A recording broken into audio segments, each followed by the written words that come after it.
म भोट लड्ला यसमा दिनाले जितेर आउनु ल ल ल ल ल सर अहिले पाला हामी जसरी भए पनि जित्न पर्छ 2-4 लाख रुपियाँ बरु फाल्न पर्छ एउटा खसी काट्न पर्छ भाइयो आज उहाँको पालो ल ल भोट केमा भोट केमा भोट छ भन्नु पर्यो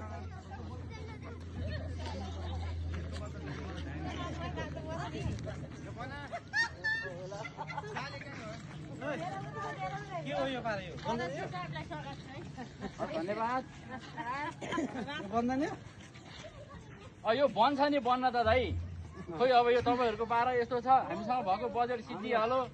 यो अर्को डर लाग्यो क्या तपाईँहरू यो जहिले पनि अर्को पाला भनेर कहाँ भयो त दुई लडको यस्तो खुवाउँदै ठिक भयो जनतालाई यस्तो खुवाउँदै ठिक भयो ल अनि यसरी खुवाएर हुँदैन नि हाम्रा पार्टीका त कोही पनि खाँदैन यस्तो अब आउने चुनावमा त म आफै उठ्ने हो दाइ अर्को लडको ल यो जस्तो मजाले बनाउनु पर्यो भाइ बाटो यस्तो छ हालत यस्तो छ खोइ अब भनेको बन्दै बन्दैन हो नि अब नेताहरूलाई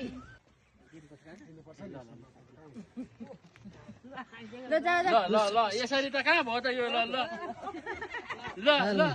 अब म चाहिँ यहाँ देशको विकास गर्ने भनेर हिँडिरहेको मान्छे त सबजना पैसामा दौडेर बाटोको विकास हुन्छ ल म चाहिँ यहाँ देशको विकास बनाउनु पर्यो देश बनाउनु पर्यो बाटो बनाउनु पर्यो गाउँ बनाउनु पर्यो भनेर हिँडेका गाउँकै मान्छे सबैजना यसरी पछि लागेपछि यस्तो नेता भएपछि देश यसरी विकास हुन्छ त